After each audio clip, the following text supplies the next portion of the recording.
Hola, buenas tardes, estimados alumnos, estimadas alumnas. Tania, Alexandra, Noelia, que está aquí con nosotros, pues en el presencial. Vamos a dar la primera clase de nociones jurídicas básicas. Lo que os voy a ir enviando al correo electrónico y lo que vais a tener colgado va a ser un pequeño texto, unas diapositivas sobre el tema. En las diapositivas lo que vais a tener, como vamos a ir viendo, es lo mismo que el libro. Intento no quitar nada para que si sale algo que digamos, pues mira, esto estaba aquí, lo quitaste, pues no quiero quitar nada. O sea, la mayoría de las cosas que hay en el libro están, y si no están, decírmelo porque es que han cambiado la edición y entonces algo pasa. O sea, lo normal es que esté todo lo que vamos a ver. Sí que es verdad que si hay algún párrafo que no aporta nada de nada de nada, pues a lo mejor lo resumo o me lo cargo, ¿no? Pero no suele ser habitual.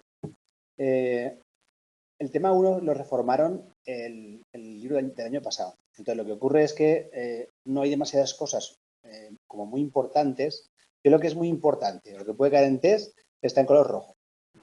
¿Vale? Lo que es importante y puede caer en test está en rojo. Lo que ha caído otros años, pues como podéis ver aquí, está en rojo, con una línea roja, con el año que ha caído, 2023, el examen en septiembre. O sea, os doy toda la información que puedo de qué ha caído. ¿Vale?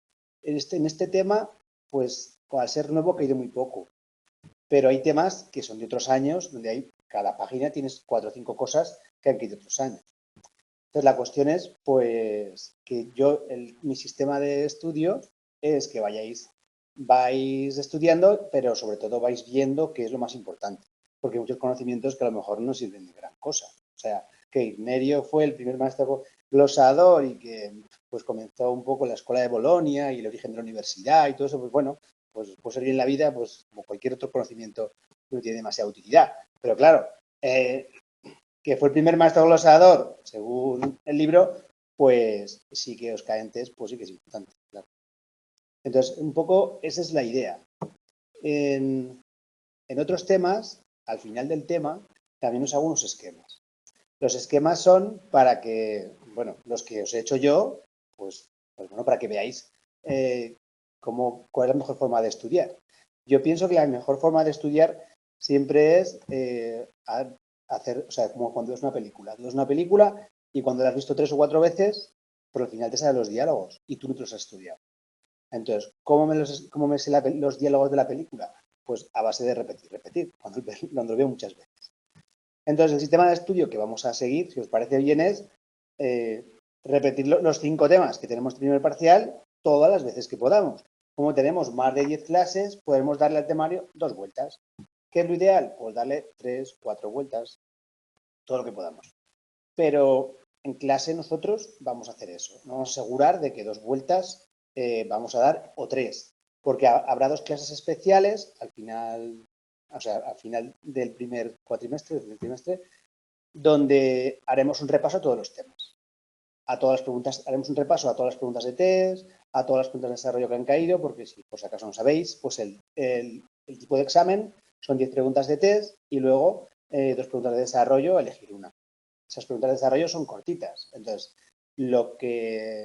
¿cómo estudio para test? Pues estudio para test, entiendo yo que la mejor forma es esta. Ir estudiando, ir entendiendo lo que me dice el libro y luego saber qué tipo de preguntas caen. Entonces, en este primer tema no hay muchas preguntas de otros años, porque es un tema nuevo. Hay algunas. Las preguntas de otros años, de cada tema, os las daré aparte en otro documento, que no os he enviado en esta ocasión, pero os lo mandaré. O estará junto al vídeo. ¿Vale? Este tipo de estudio lo que pretende es que estudiéis las preguntas de test de cada tema. O sea, a mí no me interesa, o sea, no me parece demasiado práctico, o igual a lo mejor cuando hayáis dado más vueltas a todo el libro, pues que hagáis un examen normal de todas las preguntas de test. Pues bueno, está bien para ver cómo va vuestro nivel. Pero ahora que estáis empezando, cuando hayáis 2 vueltas, lo que os interesa es reforzar las preguntas de test. Entonces, ¿cómo refuerzo las preguntas lo que estoy estudiando para test? Pues sabiendo dónde están, haciendo las preguntas de test que tengo de otros años y hacer la pregunta y corregirla en el momento. Hago una pregunta y la corrijo en el momento. ¿Vale? Esto lo dejo muy claro porque tenemos que ir estudiándonos cómo funciona nuestro cerebro. Eso es importante. Normalmente, si me hacen una pregunta, aunque yo la falle en ese momento, tengo que tener la respuesta en ese momento. Entonces, mi cerebro va a recordar cuál es la correcta. Si yo hago 10 preguntas y las corrijo todas al final, mi cerebro va a ser difícil que recuerde cuál es la correcta de esa pregunta. Entonces, tengo que intentar corregirlas en ese momento. ¿Qué hago? Pues tener las respuestas aparte. Yo os voy a dar 2 hojas. Una hoja con las preguntas de test sin hacer y otra hoja con las preguntas de test hechas, ¿vale? Para que podáis hacer este juego de educar a vuestro cerebro para que asuma cuál es la respuesta correcta y os quede claro ese concepto. Pues bueno, más o menos vamos a funcionar así. Entonces, vamos a ir viendo estos 5 temas con sus esquemas y tal. Y bueno, pues, ¿por qué hay también esquemas? Hay esquemas para las preguntas de desarrollo. Porque las preguntas de desarrollo me voy a enfrentar a una línea que me van a poner, y esa línea, que puede ser, no sé, vamos a poner, sí, bueno, esto es un clásico. Sistemas abiertos y sistemas cerrados. Claro, a lo mejor en ese momento no estoy muy inspirado para recordar sistemas abiertos y sistemas cerrados. Entonces, ¿qué son? Entonces, lo que yo os propongo es que de cada pregunta de desarrollo que puede caer, cuando veáis esta pregunta, vuestro cerebro asocie un pequeño esquema a esto. Yo, por ejemplo, me he estudiado mi forma de recordar y yo sé que tengo una memoria visual. Entonces, yo visualmente recuerdo mucho.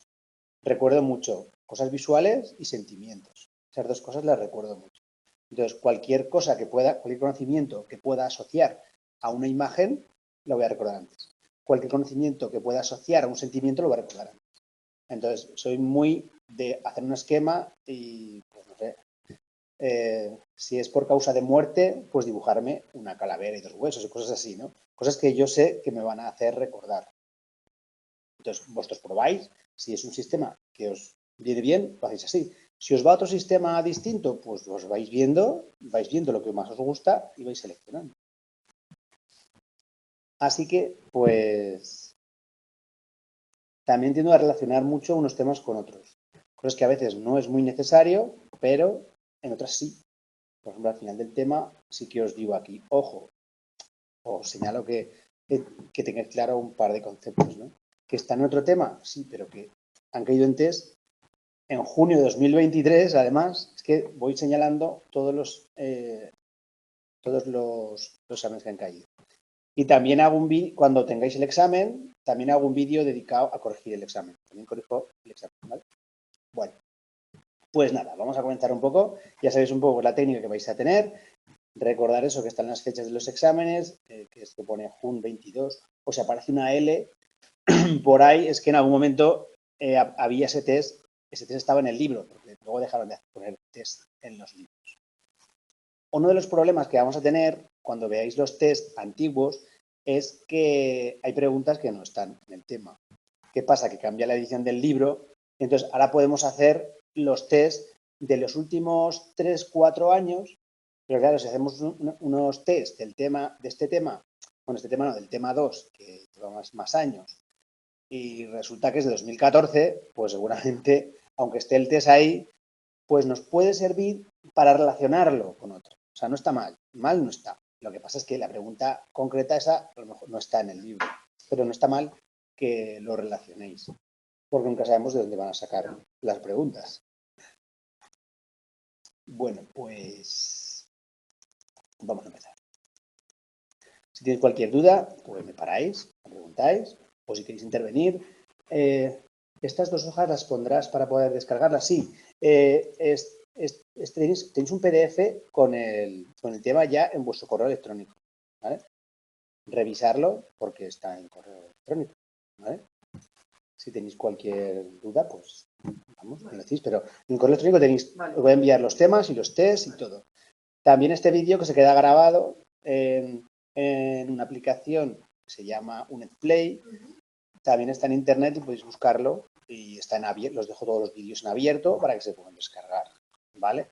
Y por si alguno no puede encontrar la aplicación de UNEDplay y no lo puede encontrar, pues también tengo un canal de YouTube donde también subo los vídeos, o sea que no tenéis ningún problema para localizarlo todo, ¿vale? Y bueno, poco más. Os puedo decir, ¿veis? Este es lo de la Google Play y luego, pues, este es mi usuario en todas las redes sociales, Miguel Gorbe. Si tenéis problemas con cualquier tipo de correo electrónico, aplicación, lo que sea, estoy en todas las redes sociales con el mismo. Me podéis seguir o preguntarme por cualquier red social que os contesto. No hay ningún problema, ¿vale? Y si vais a poder cargar todo, lo tenéis en el correo y las preguntas, pues mañana, pasado, en los próximos días, ¿vale? Así que, bueno, el primer tema que vamos a ver hoy, pues el derecho, origen y un apunte sobre su evolución histórica. Este es un tema súper introductorio. O sea, de hecho, este tema lleva ya 2 años, bueno, lleva 1 año y tampoco no ha caído ninguna pregunta de desarrollo, para que veáis que se busca algún detalle de test, pero de momento no tiene tanta enjundia como a lo mejor para hacer una pregunta de desarrollo. Porque las preguntas de desarrollo son cortas, no son largas, no te puedes pegar ahí 3 folios. Tenéis, creo que es una carilla de un folio para escribir. Por eso, y aunque veáis esquemas que que estén en el tema y que yo os he dicho, este esquema está pues muy bien, a mí me viene muy bien para estudiarlo. Pues nunca en una pregunta de desarrollo podéis poner un esquema, aunque sea mío, aunque yo os lo haya sugerido o lo hayáis hecho vosotros. Son preguntas de desarrollo. Es que eso hay que desarrollar. Desarrollar no es poner un esquema. Si pintar el esquema, si queréis, en un folio aparte y luego en el examen, pues lo desarrolláis. Pues el derecho, no sé qué, lo vais explicando. Tiene 3 facultades y explicáis la facultad, primera, segunda, disposición, no sé qué. Vais explicando las facultades, pero desarrollando lo que vean que sabéis desarrollar. Que también entiendo que se puede llegar a valorar eso. Y como os he escrito, pues también valoran la letra, pues todas estas cosas, queramos o no, se valoran. Bueno, a ver, en la historia del derecho, pues sí que en otros libros hemos estudiado pues el derecho que se estudia de los cómo se empezó con la estela de Hammurabi, con las normas que tenían los egipcios y estudiamos otras épocas de la historia donde había normas que no se consideraban derecho, pero eran las normas que regían esas culturas, ¿vale? Pero bueno, en esta época, que en estas ediciones del libro, pues ya saltamos toda esa época de la historia antigua del derecho y ya nos centramos en Roma. ¿Por qué nos centramos en Roma? Porque son 23 siglos de historia de la humanidad y que, pues, claro, con un crecimiento de Roma, con su declive, con la era cristiana que arrastró todo el derecho romano y prácticamente y luego se redescubrió hasta nuestros días. Y bueno, también otra cosa muy importante ha sido la lengua. Claro, los textos romanos, pues nuestro lenguaje, pues es la base de nuestro lenguaje es el latín y todos los textos están en latín. Bueno, pues cosas interesantes, pues no sé, que Roma como capital del Imperio de Occidente, pues bueno, en su decadencia ya, pues daré un conjunto de 1300 años de historia sobre las últimas 8 centurias. Bueno, aquí nos cuentan un poco de historia sobre Roma y el derecho romano. Y bueno, pues nos pone aquí un texto de Virgilio donde dice: recuerda, Romano, que tú regirás a los pueblos, tus artes generarán los hábitos de paz, a las naciones perdonarán a los vencidos, domar por la fuerza a los soberbios, cosas de Roma, ¿no? Pero nos ha estado aquí hablando de la Roma en la Europa occidental.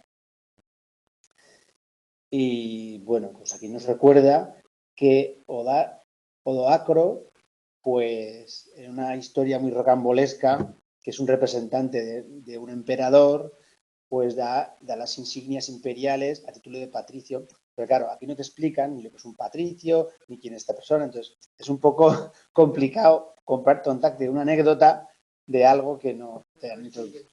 Pero bueno, yo más que nada os remito a lo más básico, ¿no? Pues bueno, en la parte del Imperio Oriental también fue romanizado esa parte, no solo el occidental, también el oriental, donde Roma también mantiene sus estructuras hasta la caída del Imperio Otomano en 1453, la que se arrastra mucho más. Y pues bueno, pues eso, que la historia del hombre en su tierra se confunde con más de 2300 años con la de Roma al fundirse la civilización en el crisol romano. Vamos, que Roma, pues, favorito toda. Claro, recordar que el mundo era Europa. Entonces, si el mundo es Europa, pues Roma es todo, ¿no? Y su derecho romano prácticamente es todo. Y más porque hasta nuestros días se ha mantenido. Y eso es un poco lo que yo os decía. Que ha llegado hasta nuestros días en gran parte, ¿por qué? Por el latín, porque el latín es el origen de nuestras lenguas romances. Y bueno, también hay un monólogo sobre qué han traído los romanos, tampoco tanto, nada, solamente el abastecimiento del agua, el control del ciclo del agua, el derecho, el concepto de polis, aunque era de ciudad, que venía ya de la antigua Grecia, pero al fin y al cabo Roma pues hizo que estas polis pues fueran creciendo y bueno, las obras de ingeniería, las calles, las carreteras, bueno, una serie de cosas. Y dentro de todo esto, además, el derecho, la forma de establecer unas normas para las relaciones sociales. Y bueno, pues eso, el derecho y la romanización son los dos grandes legados. Entendiendo por romanización todo lo demás que no es derecho. Pues claro, son tantas cosas que lo resumen en ese concepto de romanización. El derecho por un lado y la romanización por otro. Entonces, ahora la segunda parte del epígrafe nos dice los tres pilares de la civilización. Claro, se queda un poco corto si nos hablamos solamente de Roma, ¿no? Entonces, que nuestro origen solamente es Roma, pues nos dice que es verdad que dentro de los tres grandes pilares está primero la filosofía griega, la religión o el pensamiento judío-cristiano y el derecho romano. Esas serían las tres grandes pilares de la civilización europea, ¿vale? Le falta un poco el toque de que es Europa, luego nos lo explica. Y nos dice que un poeta, Paul Valéry, nos dice, al preguntarse qué es Europa, pues responde Atenas, Roma y Jerusalén. ¿Por qué? Atenas por la filosofía, Roma por el derecho y Jerusalén por la religión, ¿no? Los tres grandes pilares culturales de Europa, ¿no? Y pues bueno, todo el mundo ha manifestado esto, incluso algunos autores españoles que dicen Atenas, el placer del conocimiento, la argumentación racional, la idea del hombre como medida de todas las cosas, en Roma como el poder estatal organizado, el derecho y el estatus ciudadano, veis, aquí ellos meten más cosas en cada concepto. Y Jerusalén como moral subjetiva y justicia universal. Aquí ellos van apuntando más ideas en torno a cada uno de los conceptos. Y eso, pues sí, la verdad que son citas que sí que aportan cosas interesantes. Bueno, en cuanto a Grecia, pues bueno, Grecia es la verdadera cuna de nuestra civilización. Pues los 3 siglos de Atenas clásicas condicionan toda la historia de la humanidad, porque hay unos modelos que han llegado a nuestros días, como el respeto a la libertad, la democracia, los cánones estéticos, el cuidado de la educación. Y bueno, pues aquí nos dice también que leyendo a Platón, pues en sus diálogos vamos conociendo a Sócrates, porque realmente Sócrates no escribió nada, fue Platón el que fue recogiendo en sus textos los diálogos con Sócrates, y así conocemos al maestro de... Sí, una pregunta. ¿Lo que nos recomiendas en rojo, estas diapositivas, o lo que está subrayado en rojo sería lo más importante para el examen? Vale, lo que está en negro es todo. Todo el texto que está en el libro está en negro. Si encontréis algo en el libro que está en negro y no está aquí, pues no debería estar. O sea, yo meto todo el texto. Claro, el primer tema se queda en 21 páginas y tal, vale, pero no sé, yo lo veo en un formato más, algo, pues aquí, pues Aristóteles y Platón, bueno, pues pongo algunas fotos, alguna cosa que te haga un poco más amena el estudio. Lo que está en rojo son cosas que yo creo que están muy bien, que os pueden caer en un examen. ¿Pondría todo en rojo? Pues no pondría todo en rojo, pero hay cosas que sí que son más de test, o que sí que veo importante. Entonces, bueno, es mi criterio al fin y al cabo. No significa que vaya a caer, es que puede. También hay veces que hay datos que dices, bueno, pues algún dato pues podría ser, los datos que aparecen algún año, que aparezcan años, también son importantes para el test. Para el desarrollo no, porque siempre podéis hablar de una época concreta y no hablar del año, para no complicaros en aprender una cifra. Pero, bueno, yo creo que lo que está en rojo es importante. Y si no, pues a lo largo del curso puede que meta cosas en rojo, ¿sabes? Luego repaso y digo, pues mira, esta fecha la veo importante. O esto que está en negro. Pues, a ver, si el epígrafe se titula Los tres pilares de la civilización, pues sabérselos es lo más importante de esta parte. Pues saberte, pues eso, la filosofía griega, la religión, o el pensamiento y el derecho romano, Atenas, Roma, Jerusalén, y saber esas tres ideas, cómo asociarlas, pues eso es lo más importante del tema. Y sí, pero vamos, podría señalar más cosas. Sobre todo si aparece el año que ha caído en test, eso tenerlo súper claro. O si aparece desarrollos que ha caído una pregunta de desarrollo. Cuando es una pregunta de desarrollo, lo señalo más, para que incluso hago un esquema para la que lo tengáis. Más cosas. Hay cosas que tampoco entro demasiado, porque no lo veo más importante, os lo leéis simplemente.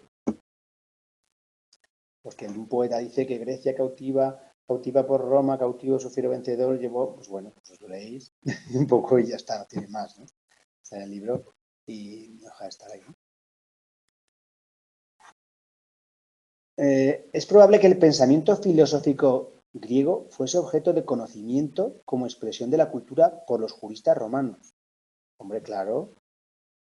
Como si el pensamiento griego entendemos Platón y Aristóteles, pues claro que los juristas, vamos, es que tanto Platón como Aristóteles tienen los tres modelos distintos de Estado. ¿Cómo los juristas? Pues claro, o sea, es evidente que los juristas romanos tenían la concepción griega, tanto Platón como Aristóteles, del modelo de Estado. Yo creo que sí, no es que sea probable, es que seguro. Yo habría puesto que seguro. Se habría puesto a lo mejor los modelos de Estado que teorizaba cada uno de los filósofos. Pero a lo mejor te extendías más y liaros más. No lo sé. Si lo dejan aquí, será por algo. Y bueno, que la filosofía es como el saber totalizador, como la base que sustenta las parcelas del conocimiento y el lenguaje es el vehículo de su manifestación, pues sí, es que todo es filosofía. ¿Por qué? Porque Platón y Aristóteles eran básicamente filósofos políticos, es que no eran es que tenían de todas las ramas, tenían ética, política, estética, dialéctica, de todas las ramas de la filosofía. Entonces, todo jurista debe poseer una sólida formación lingüística. Esto tiene razón, sí que os digo que os van a corregir las preguntas de test, os van a corregir tratando de buscar, van a leer intentando buscar el sentido de las palabras. Yo por eso las de desarrollo sí que os animo a que leáis lo que habéis escrito, que escribáis una frase, que la leáis a ver si tiene sentido, porque muchas veces vamos con prisas y no aceptamos. Leer bien las cosas y que lo que digáis tenga sentido. ¿Vale? Estamos en una asignatura que se llama Nociones Jurídicas Básicas. Eso vamos a aprender. Unas nociones de unos conceptos jurídicos que nos van a servir para más adelante. Entonces tenemos que hacer más hincapié en que el lenguaje que utilicemos sea el correcto, aunque los términos tengan significados diferentes, pero bueno, que sepamos utilizar el concepto en cada caso. Sobre el pensamiento judío-cristiano, pues bueno, Hegel afirma que es una de las principales raíces de la cultura europea, el cristianismo, la religión para los creyentes y un pensamiento para los no creyentes. ¿Por qué es tan importante? Lo tengamos en cuenta como si fuera una creencia o una religión. Pues porque te establece un código moral personal, unas reglas éticas de convivencia y una valoración de lo bueno y lo honesto y lo recto. A ver, yo resumiéndolo, el que tú tengas unos valores o que hayas heredado unos valores cristianos significa que para ti el bien y el mal tiene tú tienes unos conceptos de bien, de lo que está bien y lo que está mal. Y están relacionados con la conducta que tú has heredado o que te han enseñado tus padres. Si tú has nacido en una familia cristiana y has estado en la religión cristiana, pues tienes un código moral personal que has heredado, que has ido asumiendo y que te dicta qué está bien y qué está mal. Otra cosa es que ya seas más creyente y entiendas que estás cometiendo un pecado o que no estás cometiendo un pecado. Pero en principio tú ya sabes lo que está bien y lo que está mal por el cristianismo, por tu pensamiento que has heredado por tu religión. También ha sido el cristianismo pues, fuente de inspiración artística, bueno, pues, literaria, arquitectónica. ¿No? Lo que sí que nos dice otro teórico es que la idea de Europa está tejida con las doctrinas y con la historia del cristianismo. Cliente nuestro arte, partitura musical, literatura y pensamiento filosófico están saturados de valores y referencias cristianas.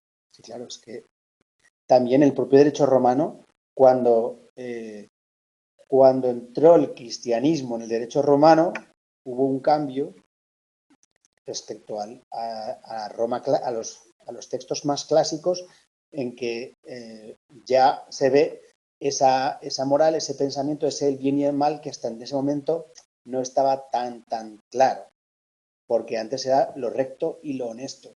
Y cuando entra el cristianismo, estamos ya en el bien y el mal. O sea, va cambiando los términos que utilizan para definir según qué cosas a medida que va entrando en la religión.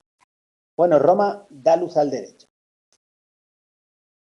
Roma, bueno, os leéis alguna parrajada que os ponen aquí, os la leéis, yo me la voy a saltar esta vez. El derecho nace en Roma, es una invención de Roma. Esto, hay una pregunta de test muy parecida a esto, ¿eh? ¿Dónde nace el derecho? Y te da varias opciones y una de ellas es Roma. ¿Por qué es una invención suya? Pues hombre, es una afirmación quizá un poco excesiva. Entonces, lo que hace el libro es decir, bueno, entonces, ¿qué hay antes que Roma? Pues nos dice que la prehistoria del derecho, le llama el autor del libro, la prehistoria del derecho, porque no existe una experiencia jurídica completa de conceptos, de categorías con el alcance que ahora conocemos. Roma inicia la historia de la ciencia del derecho como ciencia. ¿Por qué dice esto? Porque en la antigüedad, cuando en el derecho que regía la vida de los egipcios, por ejemplo, una de las culturas, pues entre los jueces y los sacerdotes no había distinción entre jueces y sacerdotes. La justicia terrenal y la justicia divina estaba impartida por las mismas personas. No había esa disociación ahora que tenemos tan clara entre la religión, la justicia divina y la justicia terrenal. Pues antes estaba todo mezclado en esas culturas. Y lo que supone ya con Roma es que hay esa separación entre el derecho y la religión, entre la justicia y la religión. ¿Cómo nos explican estos? Pues que hay una serie de pueblos, babilónico, fenicio, egipcio, hebreo, que son la prehistoria. Tenemos dos monumentos que son el Código de Hammurabi, que lo tenéis aquí, la estela de Hammurabi, y las leyes de Solón. Solón era uno de los 7 sabios, pero tampoco no os lo ponemos en ningún sitio. Solo pueden encontrarse atisbos de la cultura jurídica, pero bueno, en un proceso evolutivo escaso. Bueno, para que os hagáis un poco idea, el código de Hammurabi, una de las normas más famosas es el ojo por ojo, ¿no? El ojo por ojo, diente por diente, pues más o menos hasta que no llega la romanización, no se contempla que que tú, porque sufras un daño, puedas resarcirte de ese daño cobrando una cantidad, por ejemplo, como un tipo de indemnización. No, ahí, pues si sufrías un daño, tenías derecho a causar ese daño, ¿no? Entonces, esa diferenciación pues va muy poco a poco entrando en el derecho y sobre todo bueno. Bueno, el derecho privado, los moldes romanos pues van organizando la vida en función de la vida del individuo, la vida jurídica, la vida política, la sociedad. O sea, va como estableciendo distintas ramas del derecho, que ahora funcionamos como ramas del derecho, más adelante lo veremos así, pero ahora aquí son distintas formas de organización. El derecho privado es el que regula las circunstancias sociales, familiares y patrimoniales. Es lo que nosotros llamamos el derecho civil, derecho privado, el derecho civil, que es lo que regula la relación entre las personas. Eso que regula el derecho civil y el derecho privado, que también se llama civil, en la antigüedad, ¿no? Las relaciones del individuo en relación con otros miembros de una comunidad, es decir, individuo a individuo. El derecho público es el que establece entre los distintos órganos de poder y un individuo o con otros órganos de poder. Derecho privado, individuos. Derecho público, individuos y un ente público o dos entes públicos. ¿Vale? Luego aquí meto un párrafo que dice que todos los días se crean leyes. Tenemos el concepto de que el legislador parece ser que es un sabio que hace las leyes, pero luego realmente son políticos. En la actualidad, los políticos son los que hacen las leyes. Por eso, pues hay un montón de... En comparación con la antigüedad, que quien elaboraba las leyes, pues por lo que tenía unas ideas más claras de las leyes, en la actualidad, pues aquí hace una crítica un poco a los actuales legisladores. Bueno, la primera recepción del derecho romano, pues bueno, no vamos a entrar demasiado porque el derecho romano lo que causa es que se cree en torno a la idea del derecho romano y su estudio, se empieza a estudiar el derecho romano. Y se empieza a estudiar, y entonces, ¿qué pasa? Pues que se especializa ese estudio del derecho romano hasta el punto de que se crea una universidad, se crea un grupo para estudiar ese derecho que acaba siendo lo que ahora conocemos como una universidad.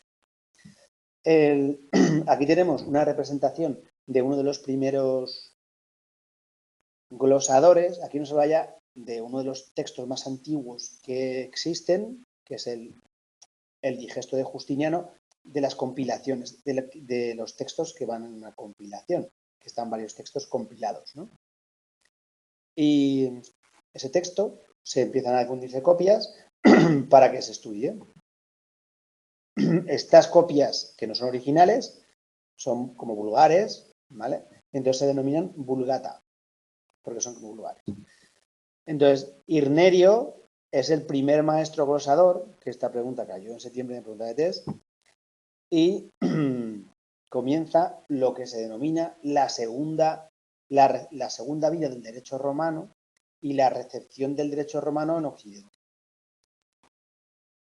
Que esta recepción del derecho romano en Occidente es utilizada por Savigny, que también nos lo ponen en el test como una de las posibles respuestas, ¿vale? Una de las respuestas es Irnerio y otra es Savigny, pero claro, lo que dice Savigny es que la recepción del derecho romano en Occidente pues es como la segunda vida del derecho romano, una recepción de ese derecho.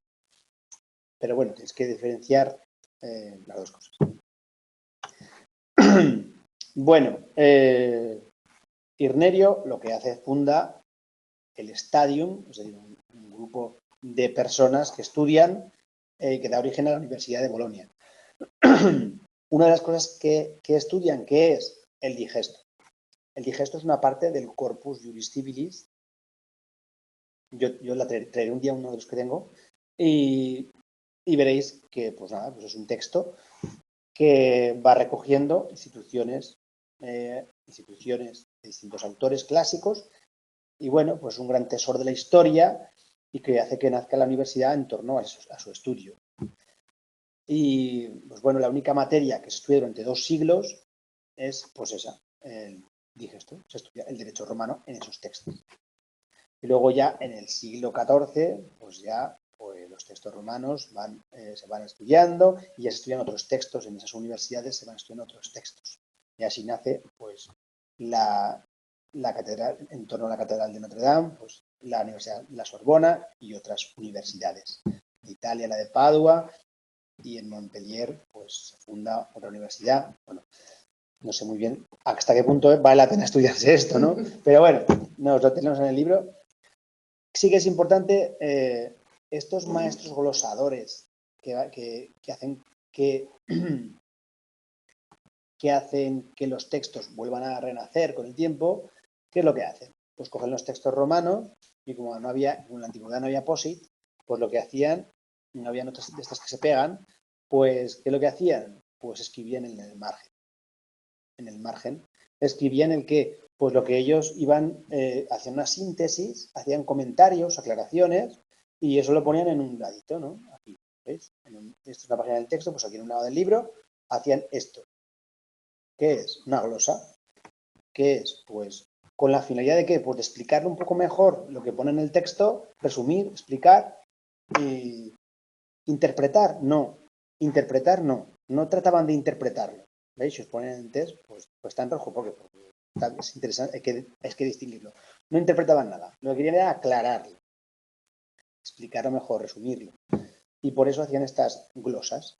Entonces, el digesto, ¿qué pasa? Que con estos fragmentos también podía ser invocado en algún momento. Se invocaba ese pequeño texto, ¿no? Además, los glosadores, pues también trataron, aparte de hacer las glosas, lo que trataron es de resumir, iban resumiendo y a raíz de resumir iban creando latinajos, ¿no? Que conocemos como latinajos, ¿no? Se llaman brocardos. Entre paréntesis, esto lo apunto yo, no está en el libro, ¿vale? Latinajos. ¿Qué es eso? Pues son 3 o 4 palabras en latín que te sirven para identificar una cosa, ¿vale? Pues non bis in idem. ¿Qué significa? Que no se puede juzgar 2 veces lo mismo. O sea, vas con una cosa, pues non bis in idem. No puedes volver a juzgar lo mismo, ¿vale? Entonces, eso es interesante, que lo sepáis, ¿no? El conjunto de estos latinajos, ¿qué pasa? Pues que formaban el conjunto, no, estos son brocardos. El conjunto de las glosas, de esos pequeños resumencitos, esas pequeñas aclaraciones, eran muy interesantes para estudiar el derecho romano, porque claro, el texto era larguísimo. Entonces, ¿qué hacían? Pues cogían y juntaban todas estas pequeñas glosas y creaban unos textos que se llaman sumas, ¿vale? Entonces, de esta página, ¿qué tengo que saber? Tengo que saber que las copias del digesto eran vulgares y le llamaban vulgata. Que es una glosa, un resumen, que pretende explicar, pero no interpretar. Que servían también las glosas para invocar en cualquier momento ese derecho y que se formulan reglas generales llamadas brocardos y que el conjunto de estas glosas, la suma de estas glosas se llama suma. Pero os van a poner en el examen el conjunto de estas glosas, ¿no? Bueno, la pervivencia del derecho romano. Pues lo que ocurre es que estos textos cogen los textos de derecho romano y los van llevando a otros libros. Entonces, desde el siglo VIII hasta el siglo V después de Cristo, pues desde el siglo VIII antes de Cristo hasta el siglo V después de Cristo, pues hay una supervivencia y durante este tiempo hay una aparición, otra escuela la escuela de glosadores y bueno, y que todo esto lleva a que hagan más códigos con estas glosas. Y que al fin y al cabo el derecho romano es un modelo global para todo el mundo, claro, para todo el mundo conocido, porque en ese momento el mundo conocido era reducido. ¿Qué es lo que hacen? Pues cogen ese derecho y lo transcriben del latín lo van transcribiendo al castellano, al español antiguo o al castellano, y entonces aparecen otros textos, como son pues las leyes de partida de Alfonso X el Sabio, que esto ha caído en 2 preguntas de test, y las alfonsinas en Portugal. Bueno, pues hay algunos textos en que aparecen, ¿vale? Que han caído en test, lo podéis mirar. ¿Cuál es el más importante? El Corpus Juris Civilis. Es la combinación que ordena realizar Justiniano, el emperador Justiniano, pero que se perdió. Y entonces se descubrió una edición de Dionisio de Godofredo en 1583. Y esa fue la edición que se fue extendiendo en Europa a partir de 1500, que se había perdido. Yo estoy en un libro que tengo de 1700, que es muy chulo. A ver si en la próxima clase me acuerdo de traerlo. Bueno, pues todos estos movimientos intelectuales de juristas pues llevan a qué? Pues a que el derecho romano sirva, se aplique en distintos tribunales de Europa, en el siglo XVIII, en los finales del XIX, pero es que en sentencias de la actualidad te encuentras brocardos, lo que llamamos también latinajos, pues te encuentras también en sentencias de la actualidad. ¿Por qué? Porque todos los juristas las entienden. ¿Por qué? Porque en los libros aparecen. Y entonces casi llegan a fundirse con el saber popular. Más cosas. La vigencia temporal del derecho romano, pues bueno, es inigualable. Y bueno, lo que decimos, hasta en el artículo del Código Civil aparece el texto del artículo del Código Civil, te dice: el usufructo da derecho a disfrutar de los bienes ajenos con la obligación de conservar su forma y sustancia. Ahora coges el Corpus Juris Civilis y te dice: usufructos es, ius alienis, rebus utendi frutendi, salvare non substantia. Exactamente lo mismo que dice el artículo del Código Civil, para que veáis hasta qué punto somos herederos del derecho romano. Bueno, la diferenciación entre derecho público y derecho privado, entre individuos y derecho público en las instituciones, pues es que la seguimos manteniendo en la actualidad. ¿Qué público hace razón al pueblo? Sí, bueno, pero el pueblo en la parte de a lo público como lo de los entes públicos también, ¿no? Y en infinidad de constituciones pues aparecen pues, cuestiones de derecho romano. Bueno, el derecho romano nos lleva a 2 tipos de sistemas legales. Vale. El derecho romano, estamos viendo en la clase de hoy que sobre todo está compilado, hay compilaciones y varias compilaciones, y la más importante es el Corpus Juris Civilis, que se divide en 7 libros. Os han nombrado uno, que es el Digesto, pero tiene más. Tiene las novelas, más. Tiene 7 libros. Entonces, en estos 7 libros, pues vemos que el sistema del derecho romano es un sistema codificado y, por tanto, el derecho está encerrado en un código que vamos estudiando, que vamos interpretando, pero que está encerrado en un código. De ahí que podamos decir que la concepción del derecho romano es un derecho cerrado, es un sistema cerrado. ¿Cerrado dónde? Encerrado en un texto. Esto tiene cosas favorables y cosas desfavorables. Cosas favorables es que todos sabemos lo que pone en el texto, ¿verdad? Todos podemos aplicar ese texto. Son cosas buenas, ¿no? Y da cierta seguridad jurídica. Y los problemas que plantea es que el texto está escrito. Entonces, la vida va pasando y resulta que la vida va pasando, pasan cosas nuevas en la vida que no están en el libro. Lo que ocurre es que el libro se queda desfasado cada día que pasa, desde que se codifica. Eso es un problema, ¿no? Entonces, esto lo que supone es que se van creando 2 sistemas. Un sistema, el cerrado, el que cree que el derecho está codificado, que lo mejor es que el derecho esté codificado, y otro que considera que es mejor un sistema abierto, porque claro, todo evoluciona. Y entonces hay una bipartición, los sistemas abiertos y los sistemas cerrados. Y entonces se crea el common law y el civil law.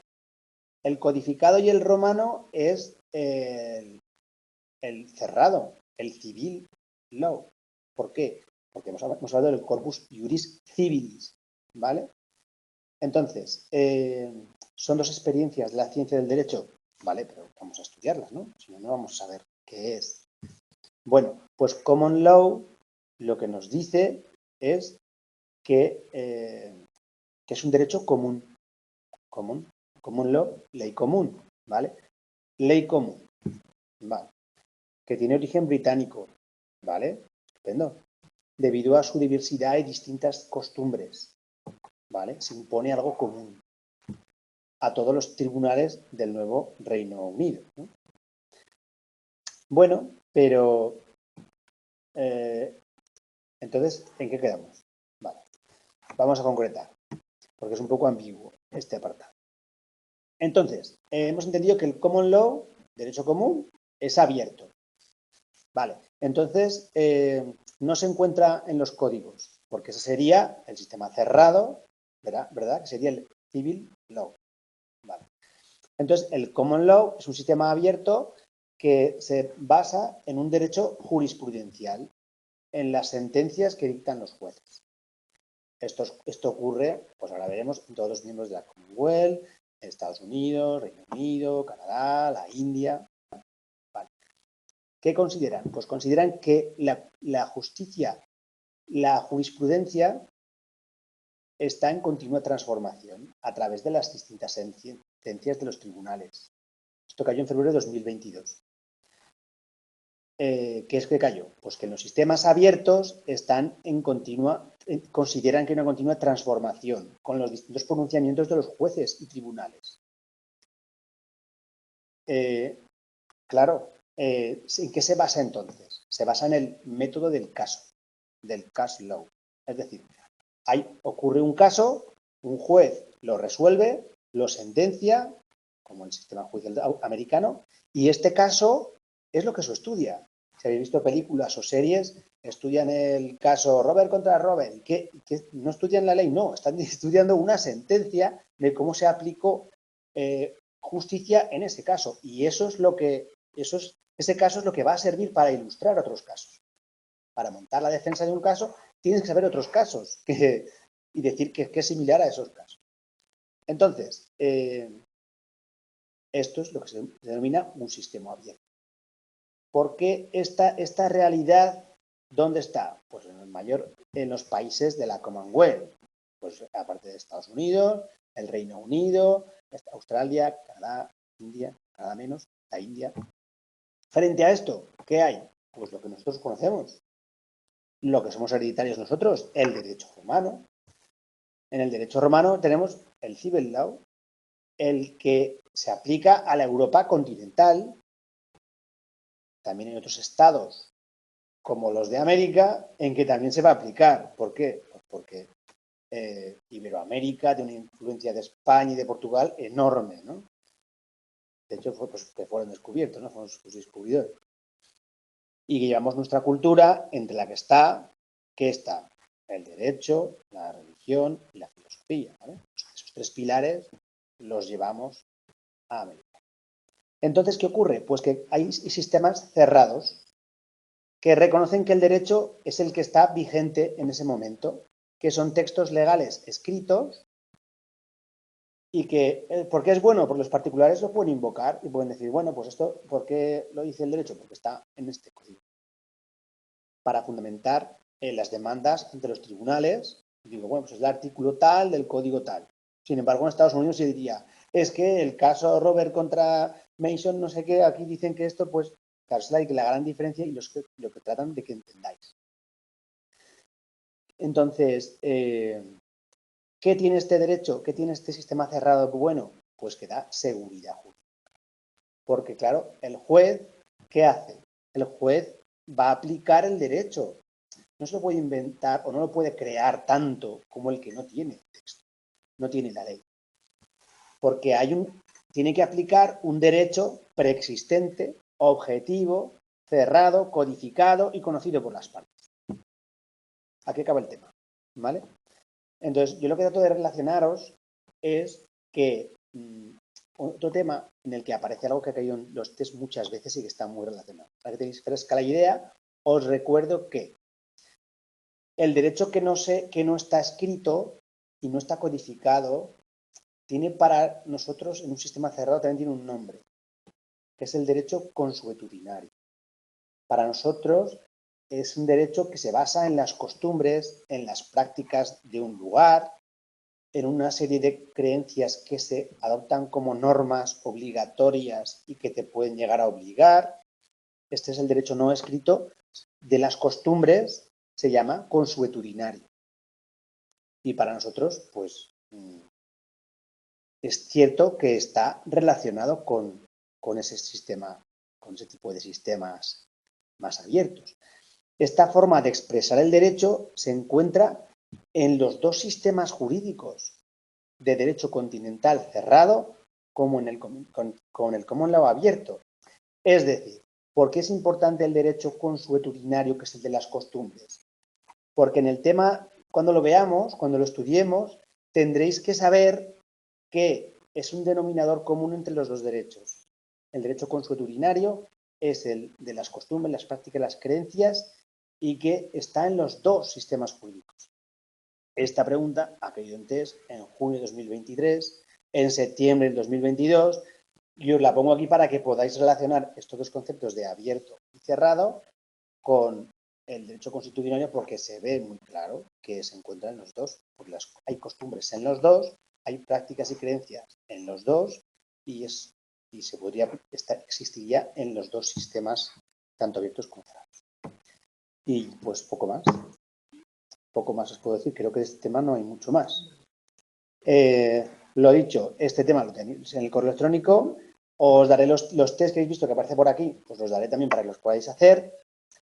De este tema, como digo, pues no hay mucho, pero algo hay. Entonces, lo que haya, lo vemos. Y nada, pues el siguiente día veremos el segundo tema y os daré también los test para que os hagáis con respuestas y sin respuestas. Y bueno, es un poco la idea. Este tema igual es un poco más espeso que otros. Hay otros que son menos espesos. Pero en cuanto lo leamos, cuando lo veamos, lo leáis una vez en casa, lo veamos aquí en dos clases o tres, os quedará súper claro. ¿Vale? Vale. Así que nada, oye, los test que nombras, ¿los subirás para descargarlos? Sí, os los mandaré por correo electrónico y los podéis descargar. Sí, seguro. Pero ya os digo, para pocas preguntas, porque es que hay pocas preguntas de este tema, porque el año pasado lo cambiaron. Entonces, hace 2 años, en 2021 creo que lo cambiaron. Entonces no hay mucho, pero algo hay, ¿vale? Así que nada, pues muchas gracias por estar en el directo, aquí en presencial, y pues nos vemos en la próxima clase. Así que nada, pues vale. Nos vemos, ¿vale? Genial. Bueno, hasta el próximo día. Chao.